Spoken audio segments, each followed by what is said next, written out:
Welcome to Aurelia's Virtual Book Club. I have Trudy here today, Trudy Day, and she's going to tell us about Ringmaster. So, you want to give us a little bit of background about yourself? Okay, hi, I'm Trudy Jaye. I am from New Zealand, so there will be an accent that you'll have to work your way through. I'm paranormal romance, urban fantasy writer is kind of my main genres, because that's what I've always read and always loved reading. And I have a series called the Magic Carnival series, and Ringmaster is the very first book in that series.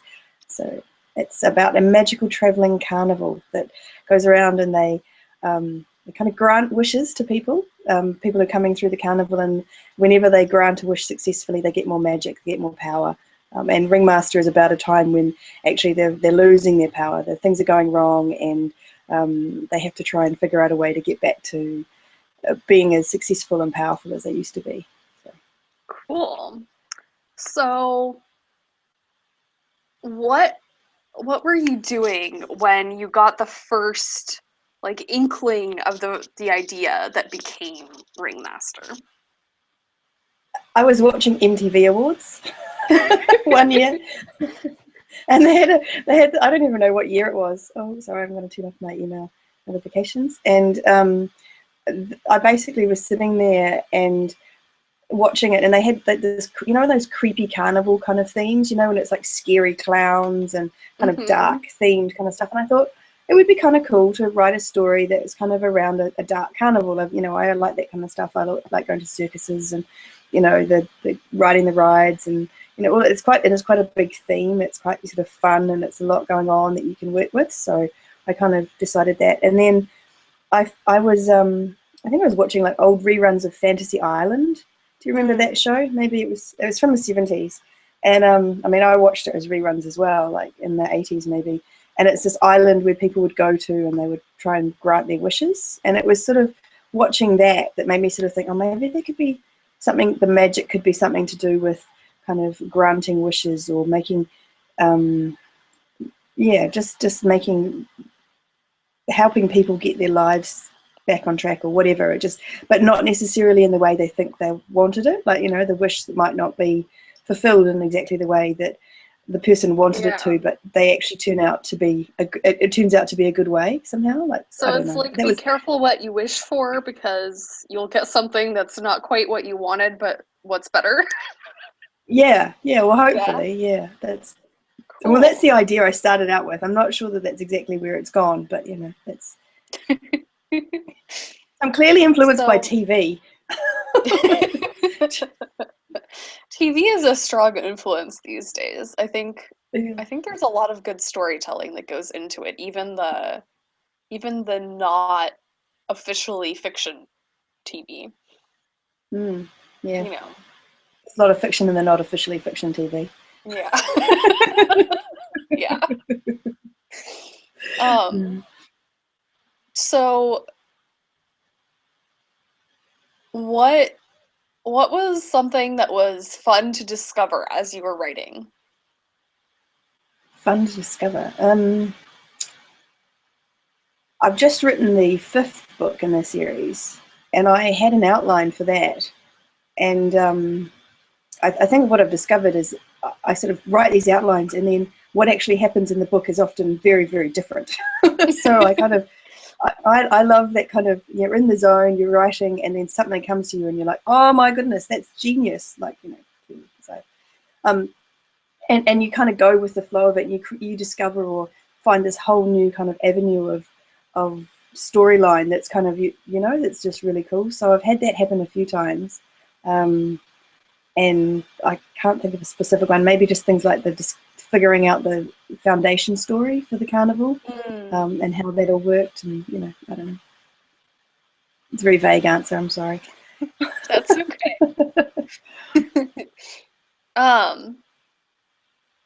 Who's your favorite character? That's really hard.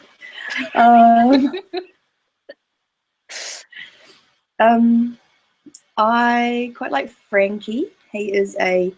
Currently he's an agoraphobiac. He lives, I don't know if you say agoraphobiac, however you say that.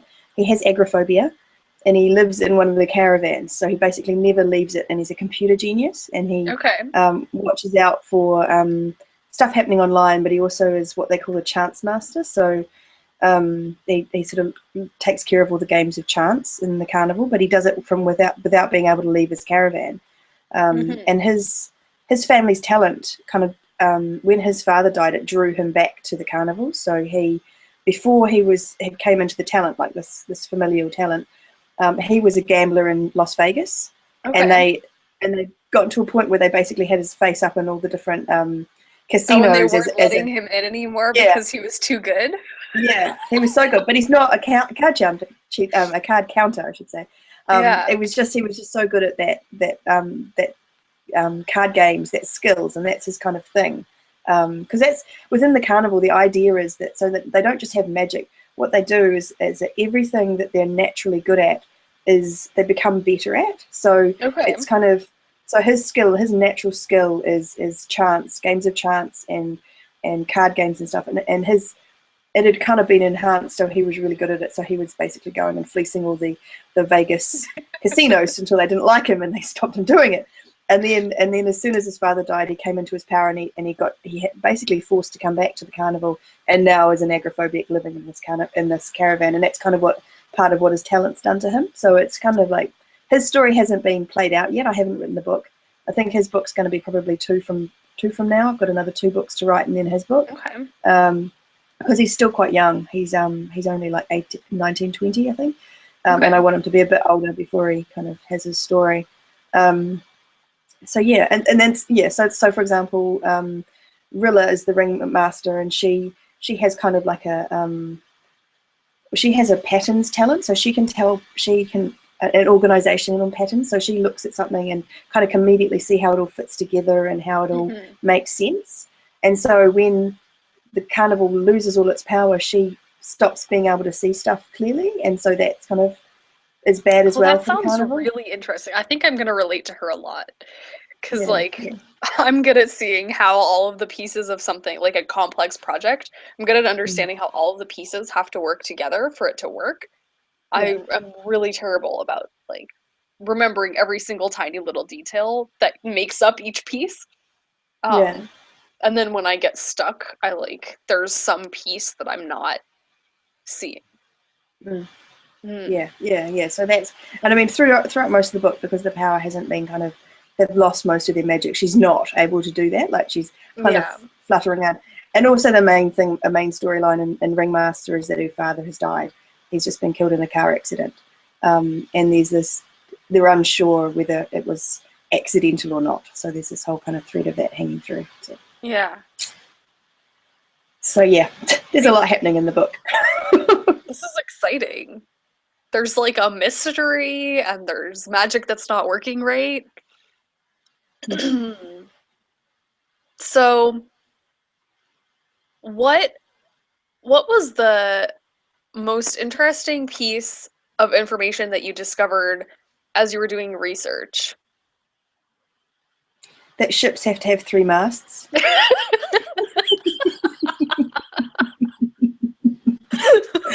Okay. I've been doing research. I don't know if that counts, though. Oh, it totally does. I wouldn't have known. Okay. Let me explain for people who don't know. So Trudy and I are part of a group that meets every week. And I was at the Wooden Boat Festival in Port Townsend a couple months ago. And one of the sailors there told me that a ship has to have 3 masts. So this is like third-hand knowledge or something. It may or may not be true. I don't know. Not be true.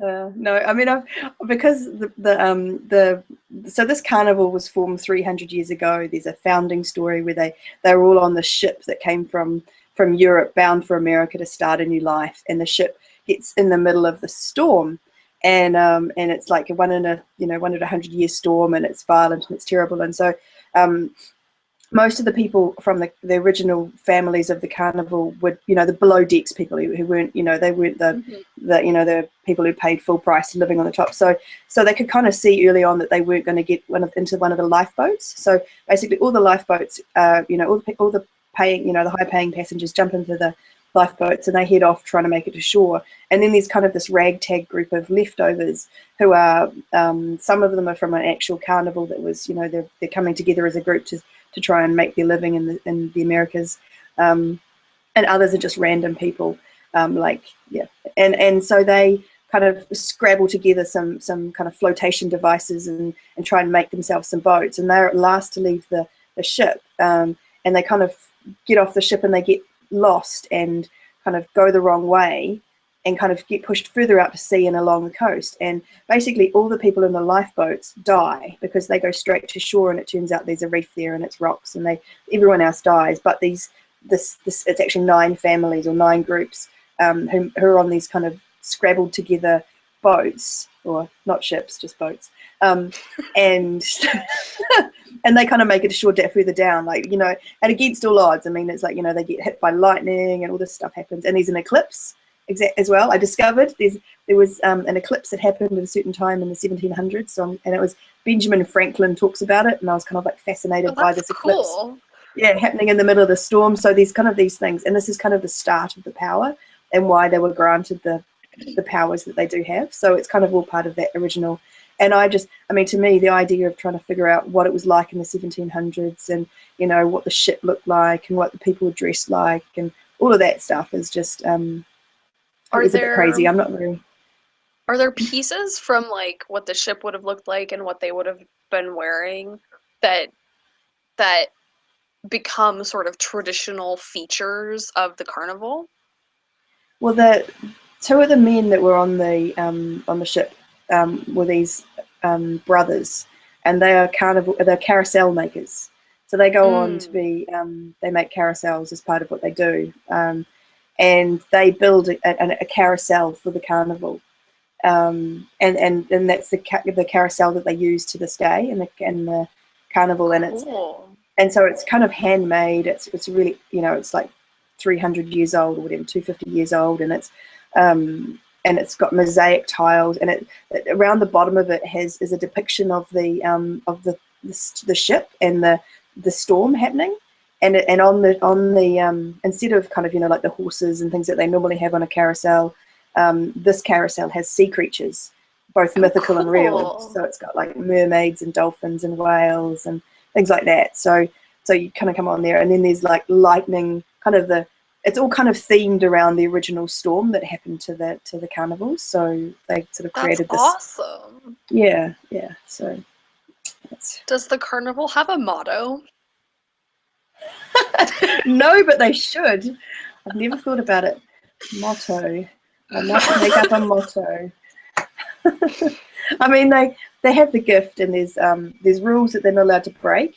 So as with all stories of magic and things like that, there's rules around it. And so what they do is so the carnival itself is kind of like a character as well. Like it's kind of got a soul. It's got a place. And it picks one person per visit. So they'll stop in a town. They'll be there for 2 weeks or whatever, do all their performances, have the show running, and on the first couple of days that they arrive, someone will come into the carnival and they'll know that person is the one that they have to make the wish for. So that person comes in, they go for a ride, and the ride is kind of magically comes forth on the carousel that's specifically for that person, is specifically for that wish. So that person goes for a ride on the carousel, jumps on the ride, and then there's kind of like a sonic boom goes around the carnival, and everyone can hear the wish and so everyone knows what the wish that the person wishes. And from then they've got however long they're at this place to grant that wish. And so there's certain rules around that. So they can't break the gift. So someone in the past fell in love with the person who was they call them the mark. Someone fell in love with the mark and they broke the gift. They took that person away and they tried to stop it happening. And so they got kicked out. They were kicked out of the carnival and could no longer see it, and they would no longer access to the carnival. It's kind of like they're banned. And so things like that. So there's certain things that you if you do, you just get kicked out, or you get kicked out for a few years, or you get lifetime bans and you can never see it again. And is it the magic that kicks them out, or is it the Ringmaster? It's the magic. They like this Okay. particular one who stopped the gift because of falling in love with the mark. He woke up the next morning, and it was actually him and his family, because they'd helped him break the gift. Woke up in a field and couldn't see. Like, they just didn't, it was like they'd never been a part of it, and they didn't know. So they had to go out into the world and make their living whichever way they could. And they had completely forgotten that it even existed at all. No, they don't forget about it. They know that it exists. They remember it. But they just suddenly, they remember it, but they can't find it. That's blocked to them. It's like a kind of magical block where, they could search the country for it, go back to the places that they knew where it was, and they just wouldn't be able to see it or find it. I guess this might be asking for spoilers for the second book, but I'm gonna ask anyway. And if it's spoilers, you just have to tell me that there's spoilers. But is there ever anyone who breaks the gift by accident and then spends their time while they're banned working to fix whatever it was that they did that they didn't mean to do, that broke it, and then they get like unbanned? Does that ever happen? No. Thankfully, it wasn't a spoiler. No, but I think the thing is that Carnival's almost well, it's becoming less so, but in my head, the Carnival was kind of like, those are the rules. If you break them, you break them. It doesn't matter whether it's accidental or not. So there are people who are forced to do things against their will that breaks the rules of the Carnival, but they're still not allowed back in, even though, because they still did whatever it was. Okay. So it's kind of unfair in some ways. Like you say, you should be able to try and somehow make it better, but it doesn't work like that. It's almost kind of like they're really unbending rules that you can't kind of work your way around, at least not yet.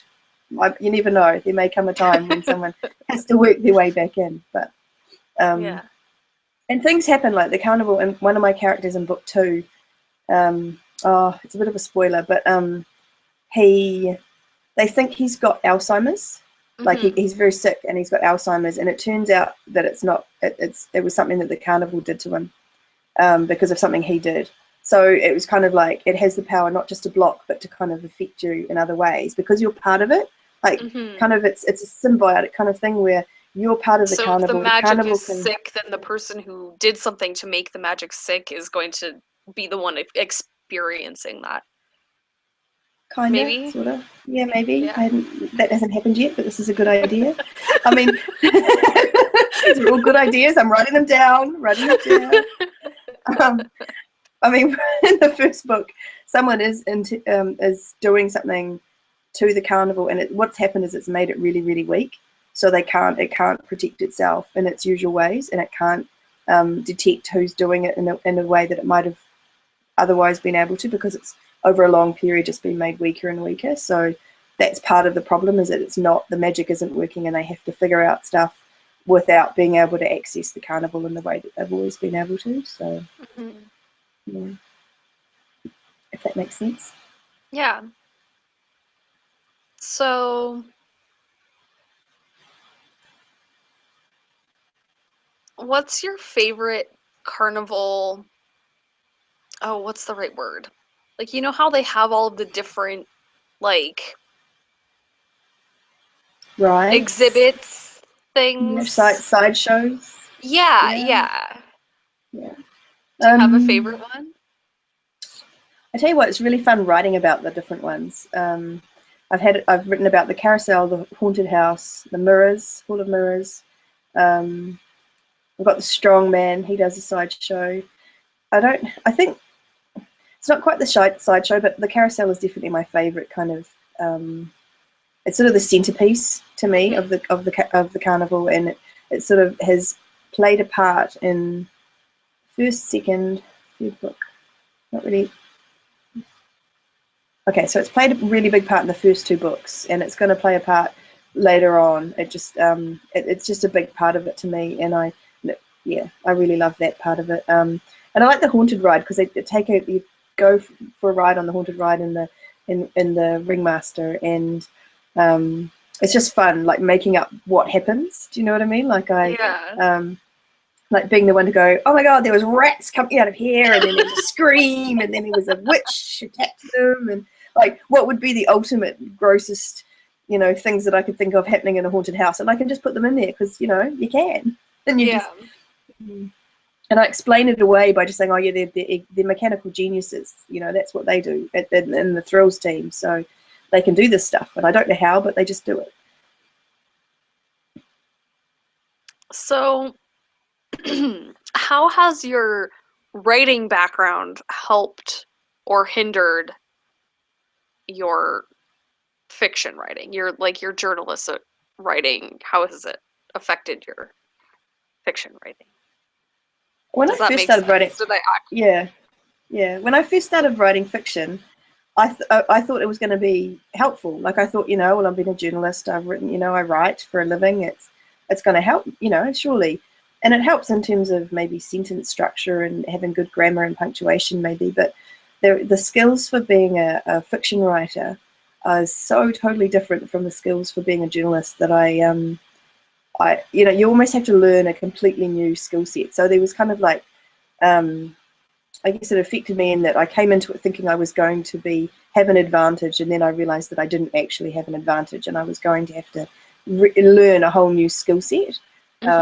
So, you know, and then you just learn it, I guess, and then go from there. And in fact, in the reverse way, being a fiction writer has actually helped my journalism, because I am better, you know, the best stories or best journalistic stories that I think are ones where they can kind of create a story around what they're talking about, like not making it fiction, but just being able to describe a scene really well, or kind of put you in the place of, you know, like this person was, or knowing which pieces of like evidence to put in what order to make the biggest impact.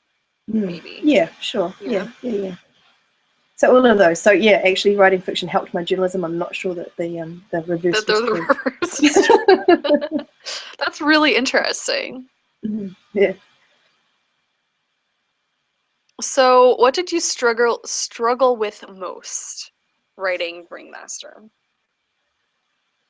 It's a really big, well, in my head, well, it still feels like that. Like writing a novel is a big thing. Like you're trying to, well, it's now 100,000 words, Ringmaster. It's the longest one of all the books. And it's world building. So I was creating a whole new world, and I didn't always know exactly the rules when I was writing it. And it was just sort of something that evolved as I did it. And it was only the second book that I'd ever written. So it was still me trying to figure out how on earth to write a book and get it finished. And there's a lot, you know, it's really hard to finish a book. It's not easy, and it's a definite skill that you have to learn. And that was, you know, so you have to sort of push yourself to keep going. And so there's that. There's pushing yourself to keep going just with the writing. There's the whole world that I was trying to create that, you know, make it make sense and have the right rules. And then you're trying to create characters that are cool. And then you know, there's so much to remember that it's not easy. It felt like it, but on top of all of that, it was fun. Like, I mean, I really enjoy it, but it is challenging. It's not something you sit down and just do on a whim. Yeah. So if the rules all evolved as you were writing it, do you now have like a list of rules that you can refer back to?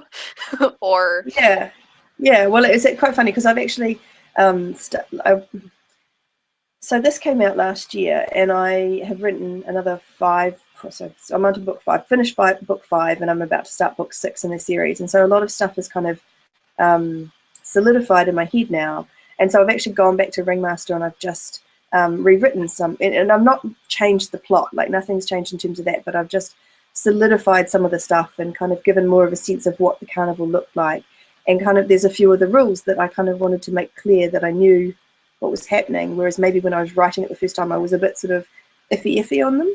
So now I do indeed have a list of all the rules and the things that they know about the carnival and how it works and how it you know, what happens when certain things are done. I mean, they don't know everything. So for example, in the first book, one of the main characters, Jack, they discover that he hasn't been a part of the carnival. He's come back in. His father was a part of the carnival, and since he's been back in with the carnival. He's bonded with it, and he's now come into his power. But his power turns out to be one of the bad ones, well, not the one that they think is a bad power, and they call it blocking, which basically means that he blocks out everyone else's talent, so that they become ordinary again. So he's, you know, he hangs around, he gets his talent, and then suddenly everyone around him becomes ordinary, which is like the worst thing possible for them, because they don't want to, you know, it's almost like they have to kick him out. But they don't, because there's so few people with this talent over the years, they don't actually know an awful lot of exactly how it works. And so in the course of Ringmaster, they figure out a little bit more about how this particular talent works, and whether or not Jack has to, because basically they think that Jack has to leave, because, you know, that's the only way to overcome the blocking power. They need their magic, so he has to leave, and it's just the repercussions there, whether or not, what happens there. I can't tell you because that'd be giving away the book. Because that would ruin it. Yeah. I've already ruined so much.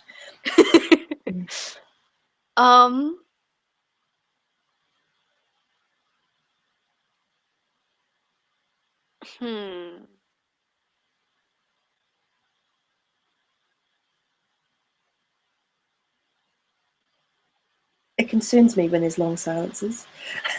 Oh, I'm trying to decide what to ask you next.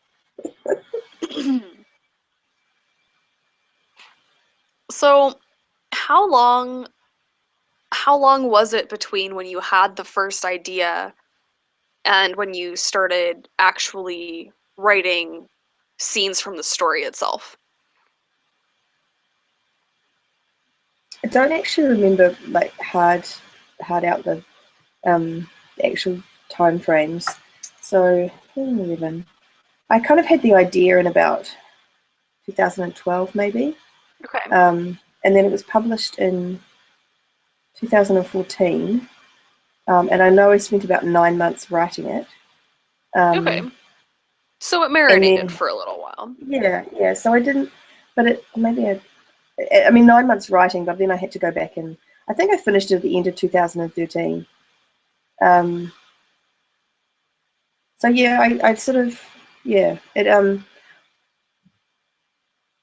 was, I really don't remember. I wrote it in 2013, and I sort of was thinking about it from 2012, and my dad actually died in 2011, so that was, you know, when they say it's kind of partly autobiographical, and that's why, in a lot of ways, I think I added in that the main character, Rilla, her father has just died, and a lot of the stuff that she talks about feeling was actually how I was feeling, and I had to, and it's some of it, you know, when that you have to go through and kill off your darlings, but when it's something that's so kind of close to you, so with me describing kind of partially how I felt when my father died, it was really hard to do that kind of thing. So I think it's kind of needed a bit of distance.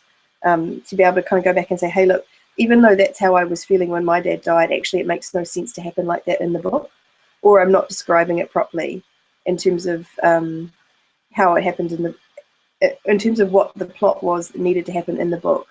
So you kind of just have to, I don't know. So I think that one marinated for a while in my head, and I had to kind of go through it and get a bit of distance to try and sort of make it a better book and not so much about me and my own sadness over my dad's death, which, you know.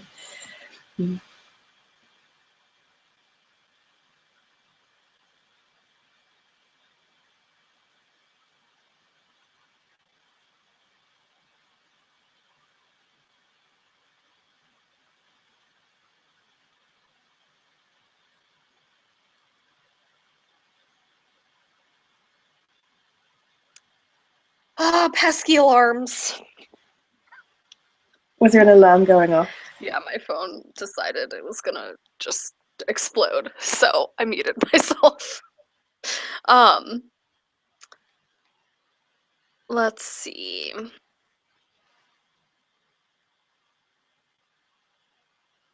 So the carnival is magic, but is there any magic in the rest of the world that interferes with it ever? Why, yes, there is. Can you tell us about any of it, or is it going to spoil things? No, it doesn't spoil things.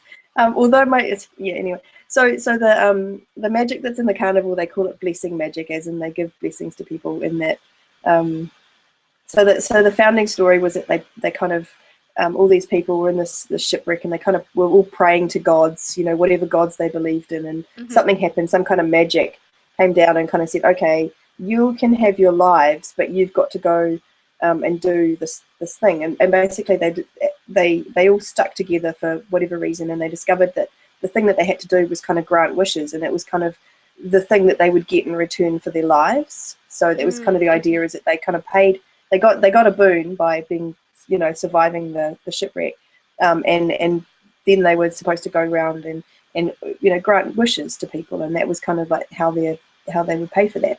And then the future generations, well, they don't have to pay for their lives in that same way, so they get the magic in return. And so it becomes so then that's the one side. So they're kind of doing nice things, they're doing good things for people, and they get their magic in return and build it all up like a kind of a bank of magic, and they can use that magic to kind of do their thing. But there's another kind of magic out there, and it's called curse magic. And this one's and this is kind of what the bad guys use. My baddies, not that they're really baddies, but you know what I mean.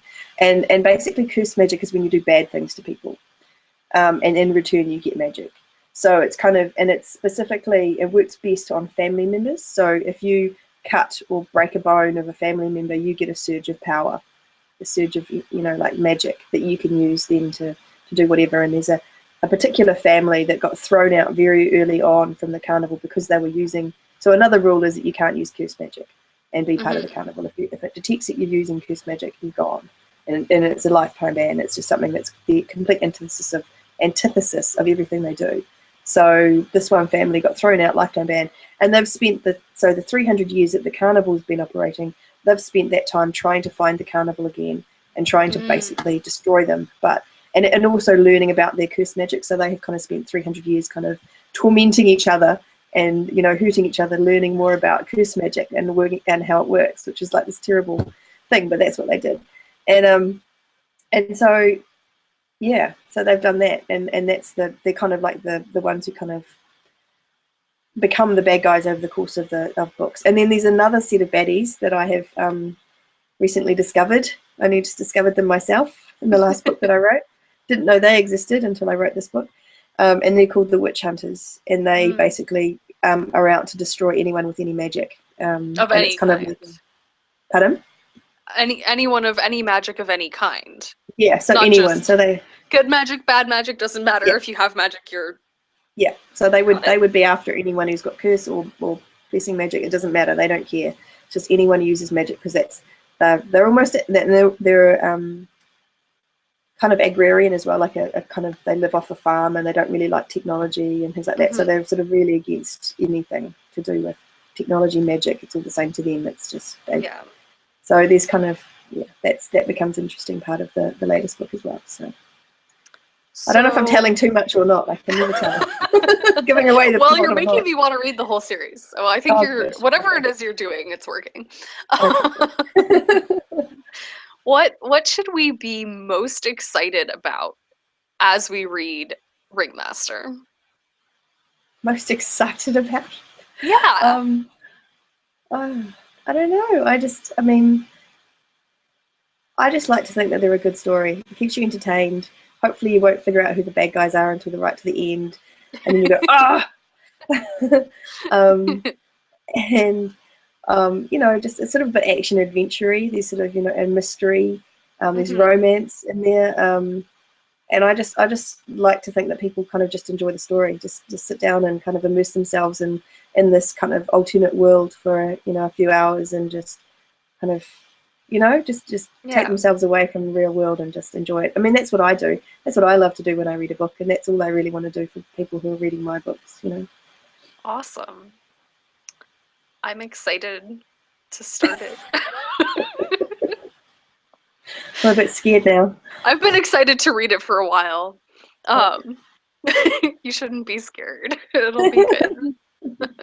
Well, I'm just about, so if someone, like, and I'm going to send it to you, I've just updated I've got a new version that I'm just about to put up on Amazon, so give me a couple of days, and then I'll and then buy it if anyone was thinking of buying it. Oh no, you don't even have to buy it, it's free, but you know, thinking of downloading it, and I'll Yeah. send you the new version as well, just to Okay. make sure you. I mean, people like the original. I sent it to some of my beta readers. I sent the new version, and some of them were like, "I like the old version." I mean, you didn't have to actually change it. I thought the old version was really good, but this version is, a little bit better, and we liked it as well. So, I mean, Awesome. yeah. Yeah. Oh my goodness, I had a thing I was going to ask you, and I totally just blinked it. It just left my brain completely. Oh, that's what it was. So you're talking about earlier. You were talking about how you now have a list of the rules. So my question is, when people sign up for your mailing list, do they get the list of rules? Okay, I'm going to write that down because yes, they can. Because that would be awesome. Yeah. Well, at the moment, I mean, I've Like a got things. behind the scenes type of extra bonus, I guess. Yeah. Well, there's the list of the rules. There's also there's the ruling 9. They call it the 9, which is the people who basically rule the different the carnival. There's a ringmaster at the top, and then they've got another 8 people. Well, actually, technically only 7, but who are like there's the thrills master and the beast master who looks after the animals, and the thrills master is the guy who looks after all the thrill rides, and then there's the chance master, which is Frankie, who we talked about earlier. And then there's the food master, which is the person who looks after all the food for both the carnival people and for the punters. And there's other ones that I can't think of off the top of my head. So there's all that kind of stuff too. Like there's actually a lot of internal kind of jargon, if you will, because it's kind of this world that I've created, and they've been together for 300 years, and they sort of say things, they've got their own terminology for certain things. And so I did read up on Carney language a little bit. And I sort of picked some of it, but then I just ignored others. I just sort of created my own for the rest of it. So maybe I should be making up lists of, I don't know, carnival insider slang as well. Making glossaries of. Yes. Yeah. I would read it. But I'm the weird girl who, like, at the end, how at the end of some of the epic fantasy novels they have those like character lists where it's the name and then it's like a 1-sentence description of who it is. I read the book and then I get to that part and I don't want the book to be over, so I read it. Oh, you're funny. I'm very excited to read Ringmaster. Thank you for coming. Where can people find you? So you can go to my website, trudyjwrites.com, and there's information about me, about the books. You can sign up there for my mailing list if you're interested, and there's a deal on there, so you can get the first 2 books for free if you sign up for my newsletter. So you just click the link on there. Other option is to go to Amazon and you can download Ringmaster for free, so you can get it for free. If you like it, then you can there's a link in the book that you can go to and get the gift for free, because I'm all about making sure people read my books. So you can get at least the very first 2 books for free in the series, and hopefully that is enough to convince you to read the rest of them. Yeah. Well, I look forward to reading it, and hopefully we'll get a chance to see you at the discussion too. Yes, then we can talk about all the spoilers. The spoilers I don't even know about. Whether I've given the whole book away. Oh my gosh. No, I don't know. The book we read, I can't talk, oh my goodness. The book we read last month, the author told us to be excited for this one character. And that did not prepare me for how awesome this one character was. Oh, really? Oh, that's so good. I'm sure you haven't given anything away. Okay, good. Well, thank you very much for having me, Aurelia. Yeah. It's been fun.